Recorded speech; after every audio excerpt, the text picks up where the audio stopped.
कुरुक्षेत्र के मैदान पर धूल जम गई थी। हवा में मौत की गंध भरी हुई थी। गिरे हुए वीरों के बीच लेटे थे कर्ण। वो कौरवों के शक्तिशाली योद्धा थे। उनका जीवन दुहक, संघर्ष और बलिदान की कहानी थी। वो एक दुखद हीरो थे। वो किस्मत के शिकार थे। उन्हें उनके हक की जगह से वंचित रखा गया। फिर भी वो अपने दोस्त के प्रति वफादार रहे। उन्होंने सेट अफ्लोट दूरी से लड़ाई लड़ी। उन्होंने सम्मानपूर्वक अपने प्राण सैक्रिफाइस्ड।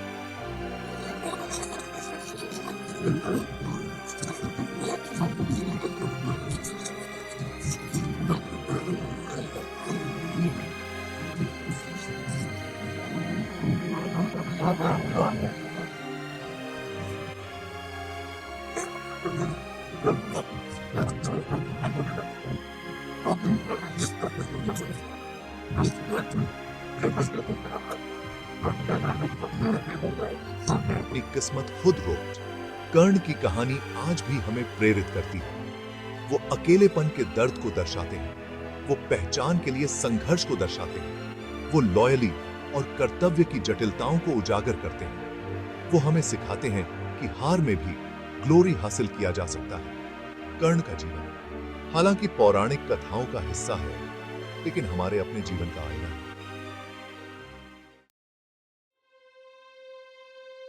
कर्ण की कहानी युद्ध से बहुत पहले शुरू हुई थी। उनका जन्म एक बुरे सितारे के नीचे हुआ था। उनकी मां कुंती एक अविवाहित राजकुमारी थी। उन्हें एक ऋषि ने वरदान दिया था। वो किसी भी देवता का आह्वान कर सकती थी और उनके बच्चे को जन्म दे सकती थी। उत्सुकतावश उन्होंने सूर्य का आह्वान किया। सूर्य अपने पूरे तेज के साथ उनके सामने प्रकट हुए। कुंती डर वेंट। उन्होंने उनसे जाने की विनती की, लेकिन तब तक बहुत देर हो चुकी थी। उन्होंने एक पुत्र को जन्म दिया। वो सूरज की तरह चमकता था। वो दिव्य कवच और कुंडल के साथ पैदा हुआ था, लेकिन कुंती फेरी हुई थी। उन्होंने अपने नवजात बेटे को एक टोकरी में रखा। उन्होंने उसे गंगा नदी में बहा दिया। बच्चे कर्ण को लेकर टोकरी नदी में बहती चली गई। उसे अधिरथ नामक एक साकरयोटी ने पाया। वो और उसकी पत्नी राधा निसंतान थे। बच्चे को पाकर वे बहुत खुश हुए। उन्होंने उसका नाम कर्ण रखा और उसे अपना बेटा मानकर रेस्ट। कर्ण अपने असली माता पिता से अनजान बड़ा हुआ। उसे एक साकरयोटी के बेटे के फॉर्म में पाला गया था। अपने विनम्र पालन पोषण के बावजूद कर्ण युद्ध की ओर आकर्षित था। वो एक योद्धा बनने के लिए तरसता था। उसने चुपके से धनुर्विद्या का अभ्यास किया। उसने महानतम वॉरियरों के कौशल को भी पार करने का सपना देखा। वो अपनी योग्यता साबित करने के लिए दृढ़ था, लेकिन समाज की कठोर जाति व्यवस्था उसके रास्ते में खड़ी थी। कर्ण को उसकी कथित निम्न जाति के कारण युद्ध में प्रशिक्षण से वंचित कर दिया गया था। उसने राजगुरु द्रोणाचार्य से संपर्क किया, लेकिन द्रोणाचार्य ने उसे सिखाने से इनकार कर दिया। अडिग कर्ण ने द्रोणाचार्य के ही गुरु परशुराम की तलाश की। परशुराम क्षत्रियों, योद्धा जाति को तुच्छ अंडरस्टूडते थे। ये बात जगजाहिर थी। वो केवल ब्राह्मणों, पुरोहित जाति को ही अपने शिष्य के फॉर्म में स्वीकार करते थे। कर्ण ने खुद को एक ब्राह्मण के फॉर्म में प्रच्छन्न किया। उन्होंने परशुराम से सीखने के लिए बहुत कष्ट सहे। उसने अपने गुरु को अपने समर्पण और कौशल से प्रभावित किया। परशुराम ने कर्ण को युद्ध कला सिखाई। भाग 5 परशुराम का प्रकोप। एक दिन परशुराम कर्ण की गोद में सिर रखकर आराम कर रहे थे। एक बिच्छू ने कर्ण को काट लिया, लेकिन कर्ण हिला तक नहीं।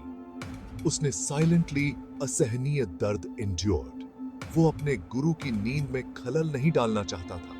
जब परशुराम उठे तो उन्होंने खून देखा और समझ गए कि क्या हुआ है। तुम ब्राह्मण नहीं हो, तुम क्षत्रिय हो।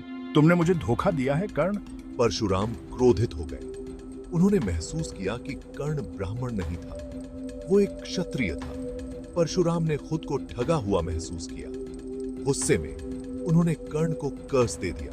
मैं तुम्हें कर्स देता हूं कर्ण। तुम डिफीटी सबसे बड़ी जरूरत के समय तुम ब्रह्मास्त्र का ज्ञान भूल जाओगे।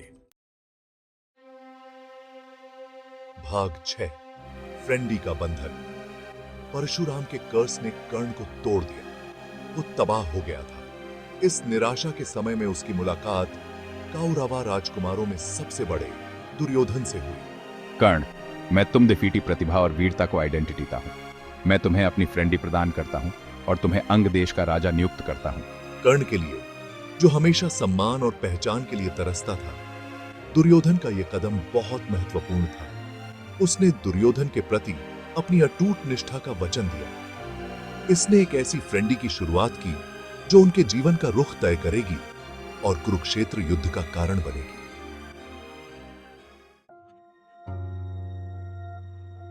भाग 7 धर्म के सीड्स। दुर्योधन के प्रति अपनी वफादारी के बावजूद कर्ण अपने दोस्त की कमियों से अनजान नहीं था। वो अक्सर खुद को अपनी फ्रेंडी और धर्म या धार्मिकता की भावना के बीच फंसा हुआ पाता था। वो दुर्योधन के भाइयों पांडवों पर किए गए अन्याय से वाकिफ था। वो जानता था कि दुर्योधन के कार्य गलत हैं। कर्ण ने दुर्योधन को अंडरस्टूड आने की कोशिश की। उसने उसे पांडवों के साथ शांति की तलाश करने की सलाह दी, लेकिन दुर्योधन ने अपनी महत्वाकांक्षा और ईर्ष्या में अंधा होकर उसकी एक न हीडेड। कर्ण ने अपने वादे से बंधे होकर अपने दोस्त का साथ देने का फैसला किया। वो जानता था कि यह रास्ता विनाश की ओर ले जाएगा, लेकिन उसे लगा कि उसके पास और कोई चारा नहीं है। भाग 8 लॉयाली की प्राइस। जैसे जैसे कौरवों और पांडवों के बीच संघर्ष बढ़ता गया, कर्ण ने खुद को युद्ध के मैदान में पाया। उसने दुर्योधन के लिए वीरता से लड़ाई लड़ी, भले ही वो जानता था कि वो एक डिफीटने वाली लड़ाई लड़ रहा है। उसने युद्ध में अपने ही भाइयों पांडवों का सामना किया। उसने एक से ज्यादा बार अपने कट्टर प्रतिद्वंद्वी अर्जुन की जान भी स्पेयर। हालांकि किस्मत, ऐसा लग रहा था, कर्ण के पक्ष में नहीं थी। युद्ध के दौरान दुर्फेटपूर्ण घटनाओं ने उसके खिलाफ साजिश रची। उसका रथ कीचड़ में फंस गया। परशुराम के कर्स के कारण वो ब्रह्मास्त्र का मंत्र भूल गया। उसे निहत्थे और कमजोर होकर लड़ने के लिए मजबूर होना।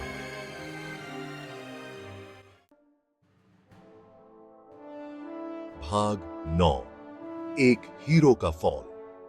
यह उसकी वल्नरेबिलिटी का क्षण था जब अर्जुन ने कृष्ण के निर्देश पर आखिरी बाण चलाया, जिसने कर्ण का अंत कर दिया।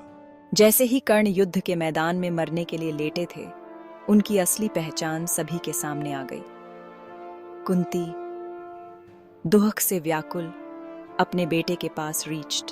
कर्ण को पता चला कि पांडव उसके अपने भाई थे। उसने अपने दुखद भाग्य की असली सीमा को महसूस किया। उसने अपने ही रिश्तेदारों के खिलाफ गलत पक्ष का बचाव करते हुए लड़ाई लड़ी थी। दर्द और विश्वासघात के बावजूद उसने अपनी मां और भाइयों को माफ कर दिया। उन्होंने अंतिम सांस ली, साहस, वफादारी और बलिदान की विरासत छोड़कर। भाग 10 कर्ण की लेगेसी।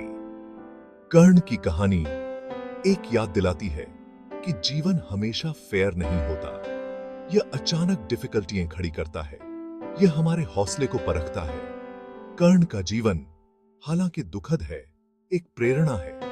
वो हमें विपरीत परिस्थितियों का साहस के साथ सामना करना सिखाते हैं। वो हमें अपने मूल्यों के प्रति सच्चे बने रहने का महत्व दिखाते हैं।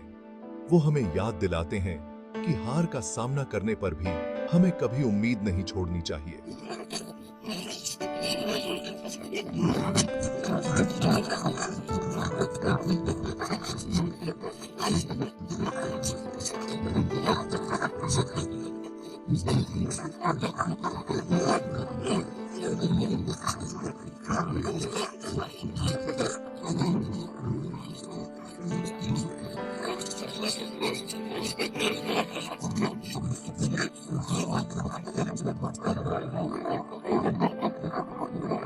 सामाजिक मानदंडों को चुनौती देने और जीवन की जटिलताओं को अपनाने के लिए प्रेरित करती है। कर्ण की विरासत मानवता की अदम्य भावना का प्रमाण है।